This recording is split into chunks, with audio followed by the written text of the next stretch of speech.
Bonjour. Bonjour à vous. Aujourd'hui, je voulais vous parler des toxines et des toxiques. Là, au travers du printemps, ensuite au confinement, beaucoup d'entre vous ont été mis en contact pardon, avec l'idée que il fallait faire un drainage, il faut nettoyer, nettoyage de printemps, il faut nettoyer le corps. On se rend compte que notre alimentation ne convient pas à ce à quoi on aspire. On nous dit que c'est pas bon. On se rend compte aussi que les relations qu'on entretient avec les gens ne sont pas toujours très opportunes. Ok, ok. Euh, c'est c'est complexe. Hein. C'est complexe de s'y retrouver parce qu'en plus, au moment où on accède à ce type de réflexion, d'information, on se rend compte que il y a une foultitude de bien-pensance, une foultitude de conseils plus ou moins éclairés, plus ou moins culpabilisants aussi d'ailleurs. Donc aujourd'hui, je vous propose de pouvoir identifier par vous-même euh, quel est un toxique ou une toxine. Euh, non pas, je ne vais pas vous dire ce qui est toxique et ce qui ne l'est pas. Je vais vous donner les clés pour le jauger vous-même. Voilà, ce qui est toxique et ce qui est de l'ordre de la toxine. Même si pour la toxine, c'est beaucoup plus simple. Donc on va commencer par ça. Les toxines sont des éléments qui, à l'intérieur de notre corps, ont vécu, telle une cellule. Elle a vécu, elle a rempli son rôle et elle meurt. Le cycle de toute chose. Elle meurt. Jusque-là, rien de plus naturel. Ce qui peut devenir un petit peu moins naturel, c'est la façon dont on va traiter cette cellule qui est morte. Cette cellule qui est morte, qu'est-ce qu'on en fait? Est-ce qu'on la stocke? Est-ce qu'on l'évacue? Si on l'évacue, par où on l'évacue? Et c'est là qu'intervient toute la complexité de notre métabolisme, avec l'impact des émotions, des énergies également sur nous. Donc, cette toxine, soit on la stocke, super, bravo. Donc ça va être pour ceux qui reprennent le sport, par exemple, qui se rendent compte que les courbatures, les douleurs, les machins, voilà, ça c'est le témoignage de ce que des toxines sont venues se lover entre deux fibres musculaires. C'était bien sympa. Et puis il faisait bien chaud par là. Ça bougeait pas trop, donc ça allait, on pouvait s'y mettre. Puis d'un coup, ça bouge. Alors ça fait mal, parce que ça s'accroche entre les fibres pour le coup, puisque cet élément-là est mort, il ne bouge pas. Il n'a aucune vie propre. Donc voilà, donc au moment où vous reprenez du sport, vous mobilisez à nouveau vos muscles, ça fait mal. C'est pas drôle. Eh bien, c'est la même chose, exactement la même chose dans pas mal d'organes. À partir du moment où vous leur demandez de travailler plus à un moment donné pour X raisons.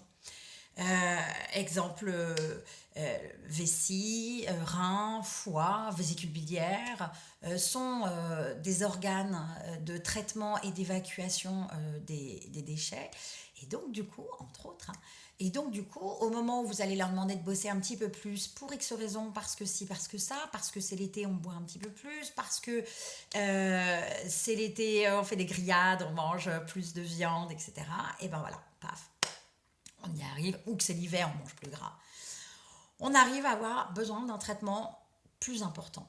Donc, là, ces organes-là vont se retrouver en encombrement et vont devoir traiter plus que d'habitude. Donc ces toxines, qui étaient là d'habitude sans poser trop de problèmes, mais comme il y a une hyperactivité de l'organe, vont commencer à poser souci.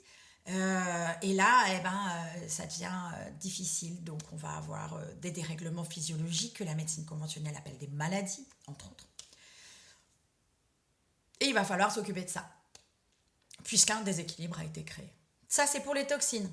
Okay, les toxines, elles s'évacuent naturellement aussi par la transpiration, par les règles pour les femmes, parce que nous avons cette chance immense d'avoir un organe qui, quand il ne sert pas à préparer l'arrivée d'un être vivant sur Terre, il sert à évacuer les déchets.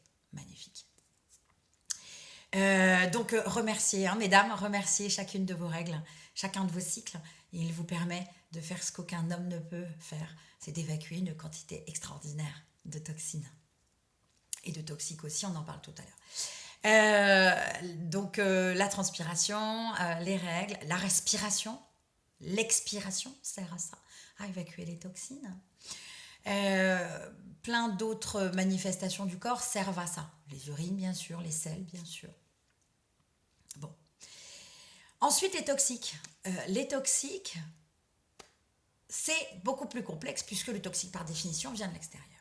C'est un élément extérieur, soit qui est vivant, mais dont on n'a pas besoin, et donc qui va poser problème. Là, on va parler d'aliments toxiques. Alors, les aliments en soi, si ce sont des aliments naturels, ne sont pas toxiques en soi. C'est qu'à ce moment-là, nous n'en avons pas besoin. Donc, puisqu'on n'en a pas besoin, eh bien, c'est comme quand quelqu'un dans notre vie nous ramène plein d'objets comme ça dans notre maison dont on n'a pas besoin. Si on a déjà le canapé qu'il nous faut, on n'a pas besoin d'autres canapés. Donc là, le deuxième ou le troisième canapé va devenir problématique. C'est ça qu'on va appeler un toxique vivant. Okay, en soi, l'objet n'est pas toxique. C'est le traitement qu'on peut en faire qui va le rendre toxique. Si on n'en a pas besoin, si on n'a pas à le traiter, eh bien, il devient toxique. Okay, ça, c'est important. Ou alors, c'est un élément non vivant. Un élément non vivant, tel un produit raffiné, tel un produit ionisé, tel un produit mort artificiellement, par exemple hyper cuit. Alors, pas tout ce qui est cuit, mais les viandes grillées jusqu'au noir absolu, le charbon de viande, on appelle ça les molécules de Maillard. En naturo, charbon de viande, ça vaut rien, pot de balle, zéro. Voire même c'est un élément vide, comme la nature a horreur du vide, elle va même capter des choses. Donc ça va venir prendre du vivant dans votre corps quand vous allez les ingérer. Génial, bravo.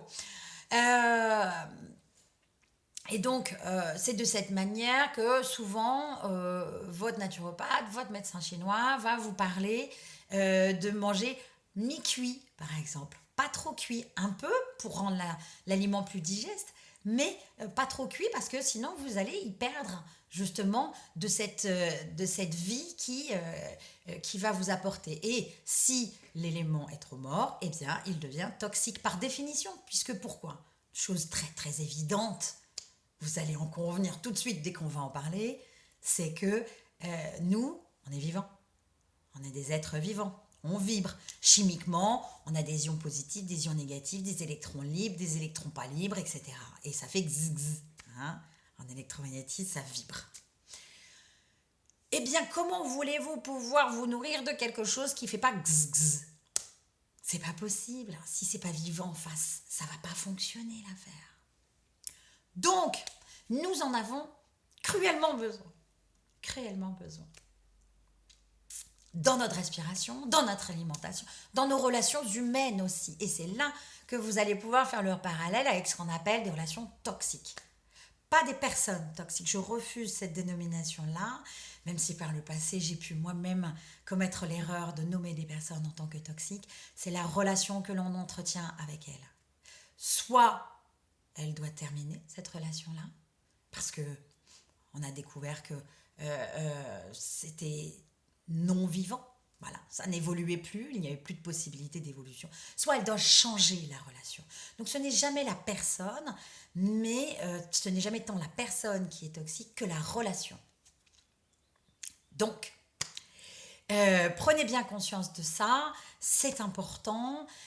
Dans vos vies, nourrissez-vous de ce dont vous avez besoin à ce moment-là. Et là, vous êtes seul juge. Même si parfois on peut être perdu. Alors, prenez rendez-vous avec vos thérapeutes, qu'ils soient naturopathes, qu'ils soient médecins chinois, qu'ils soient médecins ayurvédiques. Prenez rendez-vous avec eux, faites-leur confiance pour vous accompagner et adapter à votre vie, à votre écologie propre, les éléments toxiques ou détoxifiants dans vos vies pour venir équilibrer ça, que ce soit d'un point de vue alimentaire, respirationnel ou émotionnel et dans les relations avec les autres. Prenez bien soin de vous, vivez au mieux tout ce que vous avez à vivre.